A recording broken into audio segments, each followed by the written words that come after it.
Young Min clarified that they had encountered the famous Cyan, bewildering our protagonist who was unfamiliar with the celebrity. Concurrently, the media was abuzz with reports of sudden fatalities among well-known personalities, particularly heart attack incidents within the celebrity circle.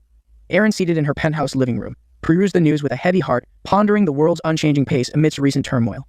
Her contemplation was interrupted by a text from Hong Song inquiring if she had heard about Gong Seo-jun's death. Confirming her awareness, Erin was then asked about attending the funeral, to which she responded affirmatively, citing her close relationship with Gong Seo-jun. Reflecting on the reality of losing a peer so accomplished, Erin acknowledged the precariousness of her own situation. She attributed her survival to acquiring a potent rune, realizing the gravity of her journey and the role of external support in her ascent. The thought of her own potential obituary unsettled her, acknowledging the significant backing from her company, even for her penthouse residence, highlighting the intertwined nature of her success and external investments. Observing Erin's distressed expression, the bodyguard inquired about her concerns. Erin reassured him, attempting to mask her anxiety. The bodyguard sitting beside her probed further, reminding her of their agreement to share worries openly. Erin, troubled, questioned the harsh realities of their world and her own survival prospects. The bodyguard counseled her not to fret about forthcoming challenges, asserting his protective presence as a reason for her to be at ease. He encouraged her to trust in him and relax. Ain, turning with a smile of gratitude, acknowledged her reliance on him, expressing her readiness to entrust her safety to the bodyguard with a sense of tranquility. Initially skeptical about the company's decision to assign her a manager and bodyguard, Erin felt they were meant to monitor her activities. Yet, she recognized the crucial role the bodyguard played in her survival during the first round. The bodyguard assured her of his unwavering protection, promising not to let her down. Erin expressed her gratitude with a smile and shifted the conversation to the recent visit from their new neighbors who offered rice cake. She reminisced about the tempting appearance of the cake, prompting a light-hearted warning from the bodyguard about the potential for weight gain. Erin then reflected on the effort the brothers made to introduce themselves and speculated they might have felt disheartened by the indifferent reception they received. The bodyguard advised Erin to disregard the neighbor's gesture, suspecting their friendly approach might have ulterior motives. Despite his skepticism, Erin felt the brothers did not exhibit malevolent intentions. She realized that at their age, they must have each defeated 100 goblins to survive, which contradicted the bodyguard's wary perspective. Acknowledging their ordeal, Erin marveled at how such individuals could maintain normalcy after experiencing significant violence. The bodyguard, reflecting on Erin's thoughts, questioned the difficulty of the task, dismissively suggesting that only the inept would fail at such a challenge. Erin, however, recognized the bodyguard's ease in overcoming the other world's trials stemmed from his exceptional skills, yet she believed he still fell short of the prowess exhibited by Black Scythe, whose efficiency almost elicited sympathy for the goblins. Contemplating the guard's possible occupation in the other realm, Erin speculated on her chances of surviving another round, pondering the necessity of allying with formidable individuals like Black Scythe, given her reliance on fortune for previous survival. On a Tuesday morning, January 31st, while tidying the living room, Young Min heard the front door open and saw our protagonist returning from the bank. Turning off the vacuum cleaner, he inquired about the financial transaction. He, checking his phone, confirmed the receipt of funds, noting a lesser amount than anticipated, approximately 15 billion, compared to the 17 billion received previously. Young Min, astounded by the figures mentioned, playfully accused his brother of jesting and queried if there were any complications encountered at the bank. Securing his fourth consecutive lottery win, he was now deemed a lucky customer by Guan Jun, the president of Non-Hyatt Bank. The president, encountering our protagonist once again, inquired about his winning strategy. He, maintaining consistency in his response, attributed his success to a divine revelation in a dream, a claim readily accepted by the bank director, given the universal desire for such fortuitous dreams. After listening to the account, observed his brother with an expression of perplexity and hesitance before inquiring about the plans for the newly acquired wealth, and whether it would again be allocated to Bitcoin investments. Our protagonist, revealing a staggering balance of approximately 1.5 trillion won in his account, addressed Young Min concern about potential Bitcoin depreciation, advising patience and assuring his brother of his vigilance in financial management. He proposed dining out, leading to a delightful meal at a high-end restaurant. As evening enveloped the city, they explored the streets, engaging in lively conversation. With the night advancing, he retired to bed while an anxious Young Min joined him, clasping his hand in a moment of brotherly concern, urging him to ensure his safe return from the imminent challenge. He reassured him, referencing his previous triumph over Bontagu as proof of his capability. He affectionately encouraged Young Min to rest, promising that upon awakening, he would find our protagonist already by his side, signaling a temporary farewell as he prepared for the impending journey to the other world. An angel spread her wings against the vast sky and observed the surroundings. Once she confirmed that all players were present, she revealed the second round's mission. Suddenly, a status window appeared before the players. The main task of this round was for each player to select a regional representative within 3 hours. A bald man boldly guessed that the game might involve them fighting monsters, but before he could finish, another young man interrupted. He urged everyone to pay attention to the status window, explaining that if the number of completed missions equaled the number of participants, nobody would have to die. The angel mockingly laughed at the players' confusion and said she would explain. She pointed upwards with her nails, which many would envy, and declared that this challenge had nothing to do with fighting. You just need to choose a representative, she added. She further explained that the representative would have the power to command others, deciding who must crawl or even who must die. While the angel relished this power, the players grimaced in disgust. She mentioned that after 3 hours, All players would receive their ballots, and they simply had to nominate their representative on it. A man with blue hair and narrow eyes wondered about the simplicity of this task and asked if there were no other rules. The angel confirmed, "Yes, just vote, and you can consider it a break from the game." The players sighed in relief, knowing they only had to vote and not engage in any combat, which was easier than the first round they had endured. The angel stood in a radiant halo of light and began timing the 3-hour voting period. All the players seemed to enjoy the ease of the task, and even fantasized about becoming regional representatives with the power to manipulate others. In contrast, Youngmin was irritable because he had prepared to fight goblins. A friend tried to console him by saying that surviving through votes was not so bad. However, his kindness was not appreciated because of Youngmin's selfish nature. He was annoyed that he had invested all his attributes in strength but had no chance to show it. Standing not far away, our protagonist wondered why Youngmin focused so much on strength. Could it be that the old proverb would come into play this time? He recalled that Youngmin's proverb and the current situation were exactly like something from his memories of previous returns. Despite all the players gathering to debate and select a regional representative, our protagonist chose his own path into the forest, knowing that there were always side and hidden tasks in the second round. Holding a sharp iron knife, he knew he needed to reach level 10 to advance and earn his profession. Suddenly, a red-scarfed goblin charged at him. He jumped up and decapitated it with one strike. Killing the hobgoblin increased all his attributes by 1% due to the effect of the ancient proverb. Our protagonist knew that hunting goblins was the right decision, as there were still more in the deep forest. As soon as he thought of goblins, a group with ferocious red eyes targeted him.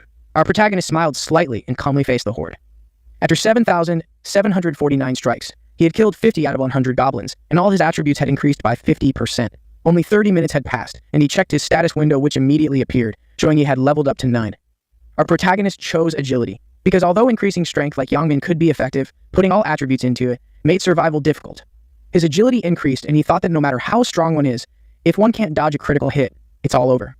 In this game, each player only has 4 attributes: strength, intelligence, agility, and luck. It's crucial not to neglect any attributes, especially against the Grim Reaper, as they use both the physical damage from strength and the magical damage from intelligence, so evenly increasing all attributes is ideal. Suddenly, a noise from behind caught our protagonist's attention. He realized he was being followed because he had been careless while hunting. Cautiously, our protagonist raised his bloodstained knife toward the bushes and said, "I don't know who you are, but show yourself. If you don't reveal your intentions, you will lose your life." From behind a large tree, a girl with orange hair stepped forward. Our protagonist quickly recognized her as the actress Sel Erin because she looked like her real-life counterpart. Aaron apologized for following him. Not only was Sel Erin there, but another man approached. He was Aaron's companion. He explained that they meant no harm and hoped our protagonist would not be upset. Our protagonist realized he was in Sangshul and was shocked that he was the right-hand man of Maegyung-luk. Maegyung-luk, the eldest son of the country's largest company known as Sky Devil in the game, was one of our protagonist's targets because recruiting Sky Devil would be highly beneficial. However, our protagonist's real goal was to recruit a priest associated with Sky Devil in the 20th round. He was surprised to encounter Sangshul, the right-hand man of Sky Devil, so early in round 1. He also wondered why Sangshul was accompanying Sel Erin, and then realized that Sangshul was Aaron's bodyguard in real life. Our protagonist remembered hearing rumors that Maegyung-luk had sponsored a newsletter for business purposes. More importantly, the future was changing in an unexpected way. Our protagonist questioned how long they had been following him. Sel Erin replied that they started following him at the beginning when they saw him enter the forest.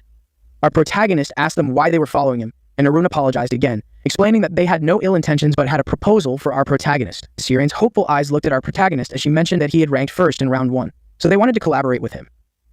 Our protagonist laughed at their unrealistic expectations of gaining without effort and said, "Cooperation is a term used when both parties need each other." Amidst the scattered goblin corpses on the ground, he declared that he needed nothing from them and advised them to leave quickly and not waste his time any further.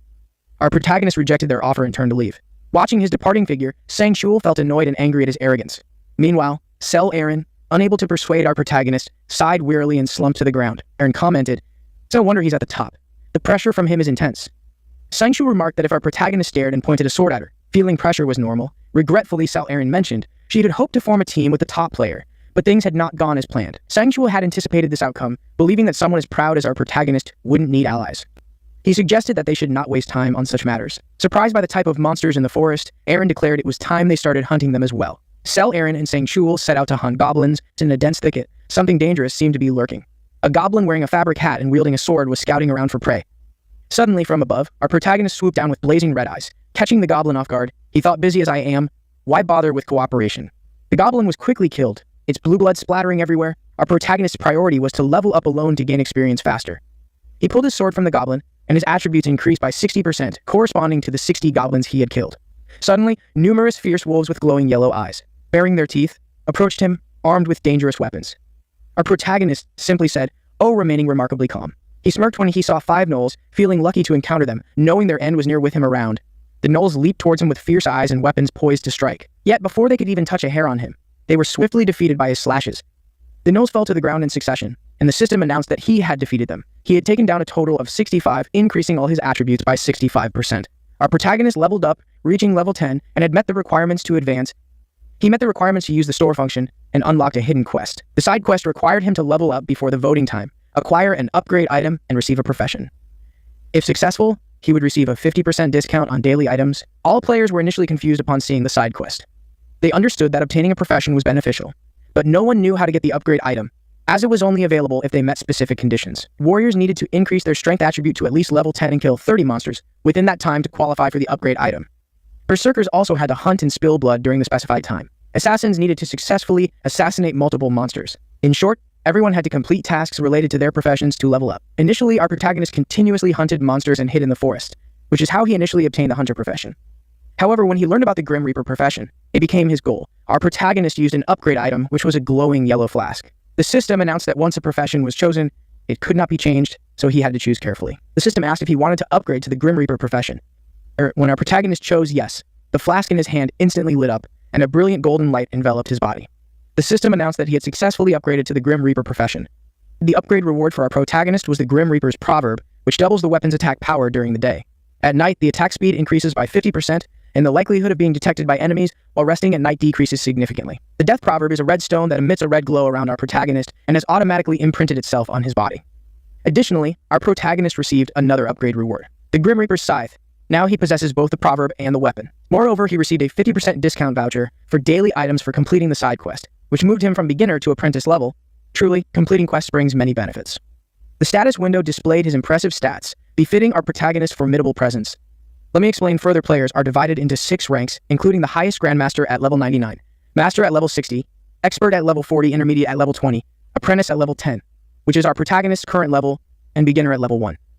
Like other games, as you level up, the rewards increase and new skills are unlocked. Our protagonist learned the Grim Reaper profession skill called Death Mark. This profession creates a mark visible only to the target and the user, displaying the target's remaining stamina. The target suffers an additional 100% damage whenever the user attacks, while the effect is active, but it only works with a single target at a time. Furthermore, it allows for equipping even more advanced items. Our protagonist thinks that without leveling up, one would remain a beginner forever, so it is crucial to level up quickly. The system announced that our protagonist was the first among the players to level up, so his reward was a random bag of gold. Another reward for being the first to level up was that he learned a neutral skill called tracking, which allows him to detect the location of a tracked target, provided the face and nickname match and are considered valid. The cost of this skill is 20,000 gold. Our protagonist smiled and chose this skill to track Huang Yongmin, a valid target, and he successfully tracked Yongmin. The system reported that Huang Yongmin's location was determined to be 190 meters from our protagonist. An arrow directed him to Yongmin's location, who had ventured deep into the forest. Our protagonist calculated that from the initial 2 kilometers, the distance had reduced to just 190 meters. He hesitated, unsure whether to secretly follow him or not. Meanwhile, Sangchul and Aaron were running hurriedly and gasping for air due to exhaustion. Suddenly, Sel Aaron tripped and tumbled on the ground because she was running too fast. A fall injured her leg, and she painfully stated that she could not continue. Sangchul urged Aaron to keep moving or they would be caught by the monsters. He helped Aaron up and encouraged her to endure the pain. Aaron felt guilty for slowing down Sangchul, because the pain from where the arrow had struck was exhausting her. Sangchul reassured her that it was just a simulation, as injuries in the game would not appear in the real world, and no matter how severe the injury, their real bodies would remain unharmed. He added that if there was any way to survive, they could leave this place. After Sangchul's encouraging words, Celerin stood up and said she would try to endure the pain and keep going. Suddenly, a voice from behind them said, "Where do you think you're going with those injuries?" This startled them, and they quickly turned around. They saw a group of 4 men, led by Yongmin, all looking menacing and thuggish.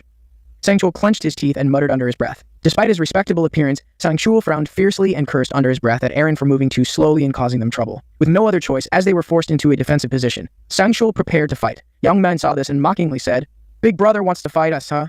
The thugs, fearless and bold, drew their weapons and said, "Open your eyes and look. See how many of us there are before you try to fight." Sangchul confronted them, asking why they were attacking them when they had done nothing wrong. Yongmin sneered and said, "Of course you did nothing," to which Sangchul quickly replied, "Then why are you attacking us out of nowhere?" Yongmin stated they only needed one thing from them, leaving Sangchul and Aaron bewildered. Pointing at Aaron, Yongmin implied she was their target, which left her shocked and afraid. Yongmin told Sangchul, "We're both men. I don't care about you. We want Celerin." Yongmin's associates questioned if that was really the famous actress Celerin. Another confirmed it, saying her face was unmistakably Cel Aaron's, and speculated that someone might have chosen to look like her to mimic her. Aaron's beauty truly attracts trouble. Frozen in fear, Aaron panicked upon realizing that the group intended to kidnap her with malicious intentions. Yangmin stated that if Sangchul handed over Aaron, he would be allowed to leave safely. Sangchul grimly thought that if they had declared Aaron as their target from the start, he would have left her without hesitation, proving that appearances can be deceiving. Sangchul believed he shouldn't risk his life for Aaron. However, life isn't like dreams. If he abandoned Aaron, director Meg Young-lok would surely be disappointed in him. Therefore, despite his reluctance, Sangchul prepared to fight. Young-min mockingly laughed at Sangchul's stance. Sangchul glared and asked, "Do you realize that what you are doing now is criminal?" Young-min burst into laughter as if he had never laughed before. He mocked Sangchul humorously, saying, "What laws are there here to obey? Are you planning to call the police when you return to the real world?" He further taunted that Sangchul could try to report him to the authorities, but scoffed at the idea, doubting that his current face was his real one in the real world. Both were wary and fearful, and Sangchul realized that words alone couldn't drive them away, so he decided to face the four of them alone. Suddenly, a noise surprised everyone present. Our protagonist made a cool entrance from behind a tree, standing with his arms crossed and exuding calm, which surprised Sangchul. Youngmin was also taken aback by our protagonist's presence and wondered how long he had been there. Our protagonist asked Aaron and Sangchul, "What are you two doing here?" Youngmin told him, "Mind your own business," but our protagonist, without even looking at him, dismissively said, "Who asked you?" and continued to inquire about the situation of the other two. Sangchul quickly shouted, "These guys are after Aaron, they ambushed us. If you help us, I'll never forget this favor, main character." Youngmin clicked his tongue in annoyance at being interrupted. Our protagonist pressed Youngmin, asking if what Sangchul said was true, to which he replied, "Whether it's true or not, what does it matter to you? This isn't your business." Frustrated by Youngmin's evasive and rambling response, our protagonist lost patience and said, "What do you mean? I know these people." At that moment, a dark red smoke surrounded him, stunning the others. Seeing the ominous smoke, a cautious and fearful Youngmin asked, "What do you intend to do?" To everyone's surprise, our protagonist summoned the Grim Reaper's scythe in his hand and said, "I won't let them get hurt." To the surprise of the thugs, our protagonist declared that he would not let the other two get hurt. Sangchul and Aaron were overjoyed and thanked him profusely. However, our protagonist's actions were not without self-interest. He knew he would benefit from helping them. If he assisted them, Ma Jianglok would have a favorable impression of him. A positive relationship with Ma Jianglok's major corporation could lead to significant rewards and gratitude. Additionally, our protagonist did not have any affection for Youngmin Group. Seeing our protagonist with his menacing scythe, the thugs cowered in fear like mice. Youngmin boldly threatened, "I will kill you if you come any closer," but our protagonist remained calm in the face of the threat. He smirked coldly and taunted Youngmin. "What's the matter? Don't want to fight anymore." Youngmin was infuriated by the provocation but also turned pale. He remembered that our protagonist had effortlessly slain goblins, and even topped the leaderboard previously. He questioned whether he really wanted to fight such a formidable opponent. Youngmin's eyes widened in amazement, and his mouth fell open. Our protagonist placed the Dark Grim Reaper's scythe on the ground under the watchful eyes of everyone and said, "If you don't want to fight, just say so." Youngmin Group, sweating profusely, asked our protagonist if he would let them go if they chose not to fight.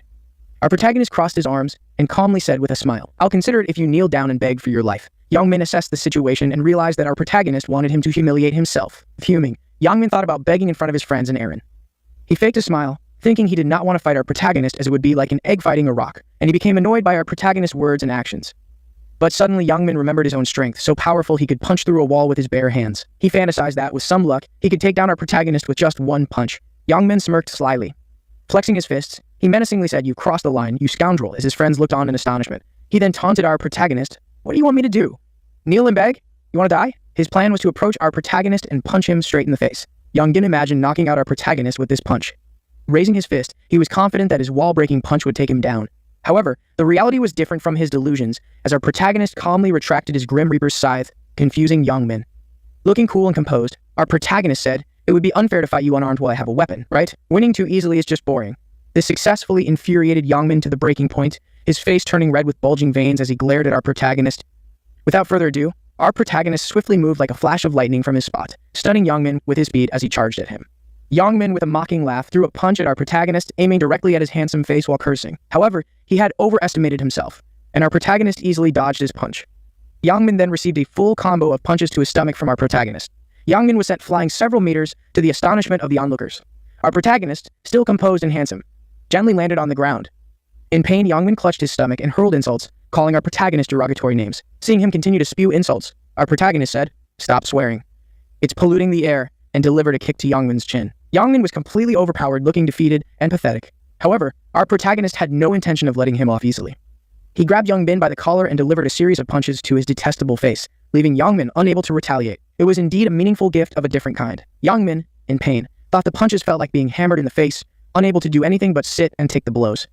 At this point, Youngmin still deluded himself into thinking he was as strong as our protagonist, believing he matched our protagonist's strength. It was indeed hopeless to cure such delusions. Youngmin, thoroughly beaten and unable to rise, still fantasized that his strength was equal to our protagonist. Suddenly, Youngmin thought, "He doesn't have a strength proverb like me, so how is he this strong?" While deluding himself about his strength, Yang was about to receive a critical hit to the face. His face was nearly disfigured, while our protagonist remained alert and cool. Fortunately for him, his close friends were ready with bows to protect him, or it would have been the day of his memorial. An arrow shot towards our protagonist, and Aaron, panicked, yelled for him to dodge it, but he easily avoided it as it was nothing to him. The archer, undeterred, prepared to shoot again. But before he could act, our protagonist moved swiftly like a tornado towards him. Our protagonist quickly reached the archer and mocked, "I guess your hunting and getting a bow were just lucky breaks, huh?" At this moment, our protagonist was incredibly suave and handsome, making many hearts flutter. He pulled out his Grim Reaper's scythe and said, "Unfortunately for you, you've now run into me." To the archer's astonishment, our protagonist deftly disarmed him, causing blood to spray everywhere. Realizing his arm was severely injured, the archer screamed in pain and collapsed to the ground, a consequence of messing with the wrong person and challenging our protagonist. The remaining two gritted their teeth and said, "Do you think you can mess with us and just walk away?" These men were clearly in denial, seeing how badly their friends were beaten yet still talking tough. One of them, with a spiked hairstyle, charged at our protagonist with a sharp knife, yelling, "Die, you fool."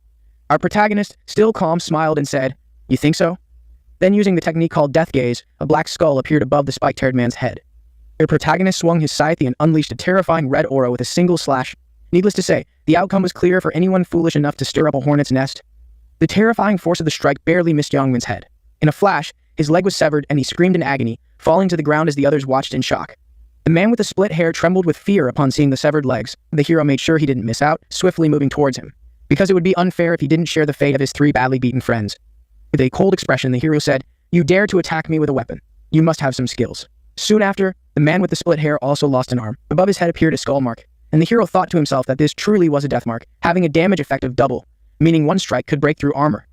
The thugs finally experienced the painful sting of disturbing a hornet's nest. The hero looked at them writhing on the ground and thought this was all too easy. However, he didn't stop there.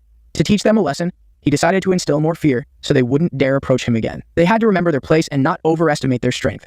The hero grabbed the scythe of death, turning the thugs pale with fear. The severed body parts quickly retached themselves as the thugs pleaded for their lives. The hero spoke profoundly, "Save your breath, a little blood won't kill you yet." As he swung the scythe playfully, one of them flinched in fear. The hero didn't continue to torment them since they were already in a dire state. Then he turned his icy gaze to the tree where Youngmin was hiding and said, "Hiding is useless." He wouldn't spare Youngmin as he was the leader. He swung his scythe at Youngmin's arm, which was carelessly exposed, and it was beyond saving. What followed was inevitable. The arm was severed, blood splattered everywhere, and Youngmin screamed in excruciating pain. The protagonist glared at him and coldly said, "Stop crying like a child. What you're going through is nothing compared to the pain they caused me before." In the real world, our protagonist had been cruelly tortured and bullied by them, forced to kneel in a tragic state before the gloating Youngmin. Back in the present, after losing his arm, Youngmin was screaming in pain under the worried gazes of Sangchul and Aaron. Sangchul shuddered as he watched our protagonist ruthlessly cut off the opponent's arm, even though they had lost all will to fight. Sangchul thought that to many people, this might seem cruel, but he admired someone as cool-headed as our protagonist. He was amazed to see our protagonist, who dared to stand against the whole assembly. After dealing thoroughly with the thugs, our protagonist asked Sangchul and Aaron if they were alright. Sangchul replied that thanks to our protagonist, they had escaped the trouble. Our protagonist straightened his clothes and told them they didn't need to worry about the thugs anymore because they were already crippled. He said their job now was to spend time voting for the regional representative. Aaron and Sangchul bowed their heads in gratitude for his help. Aaron asked if the thugs would die soon.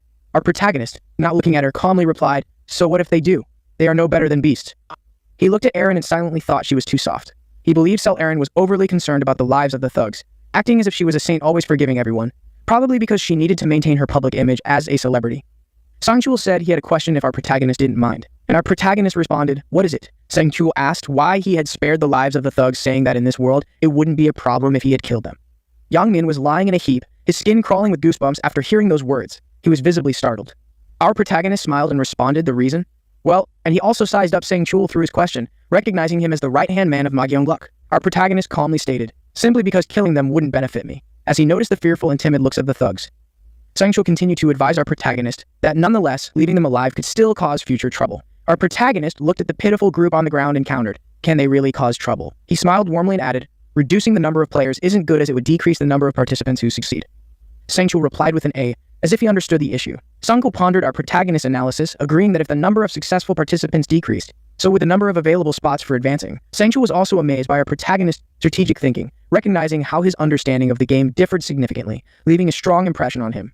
Sangchul sighed and said to our protagonist, "I understand now. We will stop worrying about this trash." Hearing this, our protagonist turned to leave, saying, "Then I'll be going," but Sangchul quickly stopped him. He told our protagonist to leave his bank account number, promising to transfer a generous amount once back in the real world. However, our protagonist, being both handsome and wealthy, declined the generous offer, saying he didn't need the money. But if it were me, I wouldn't hesitate to accept it. Being poor is truly hard, my friends. Aaron and Sangshul watched as our protagonist, with the scythe in hand, walked away. They thought to themselves, he helps others without expecting anything in return. Sangshu even planned to report this to the leader immediately. Suddenly, Youngmin, who had been silent, groaned in severe pain from his wounds. Sangshul glared at him and thought, I really want to kill them. But as our protagonist said, there's no benefit in doing so. He spat on Youngmin's head and cursed at him. Then, Sangshul and Aaron left the chaotic scene. At the gathering place, players were debating intensely. Everyone wanted to become the regional representative and were loudly convincing others. They all sought power and vied for this influential position. A skinny man grabbed the collar of a fat man and insulted him deeply, saying, Hey you, this fat pig. Despite the tension, I had to pause to laugh. Some people intervened to prevent a fight from breaking out. A woman, seizing the chaos, manipulated the crowd, saying those easily provoked are not fit to represent. Let me do it. However, another confidently claimed, My father is a member of parliament. Shouldn't I be more suitable to represent? But his words did not gain the trust of the others, who began to question his statement. Suddenly, a loud call made the noisy atmosphere go silent, and everyone's attention turned to the speaker. A man with green hair and narrow eyes, nicknamed My Chocolate Boy, calmly said, There are only 2 hours left to vote. We shouldn't waste time like this. We need to vote quickly. Some asked him, So, how should we decide to vote? Do you have any suggestions? The green-haired man replied, Yes, I have a very good proposal. Everyone buzzed with excitement at his words. The green-haired man then revealed his true nature. He smiled cunningly, thinking, These people hang on my every word. You can't judge a book by its cover. He looked innocent but turned out to be quite cunning. The green-haired man used his persuasive ancient language to manipulate everyone to follow his lead, and now everyone's eyes were completely dominated by him. As mentioned in the previous chapter, the man with green hair used ancient persuasive language to manipulate everyone into following his commands. He recalled the moment he acquired the ancient language of persuasion from a random ancient language segment. Holding a stone the same blue-green as his hair, he had a look of disdain on his face. The persuasive language has the effect of enhancing the persuasiveness of the speaker, but it does not apply to individuals of a higher rank than the spellcaster. The green-haired man had obtained this language during a battle with goblins, but he was perplexed because it couldn't be used on the adorable, non-verbal goblins. Eventually, he figured out how to use it effectively during combat with the goblins. The green-haired man looked towards the players struggling against the goblins. He quickly pointed to a woman who was losing the battle and shouted loudly, Everyone, that woman over there is in danger. Leave those dwarfs and help her. Upon hearing this, all the players immediately ran towards the woman to assist her. While appearing to be helpful, the green-haired man actually took advantage of the distraction and stole the opportunity to kill the nearly dead goblins, which should have been the chance for other players. He easily killed 100 goblins while others struggled, and he stole their chance. He silently sneered and thought that if he was lucky, he might become the regional representative. Let's see how he manipulates the other players next.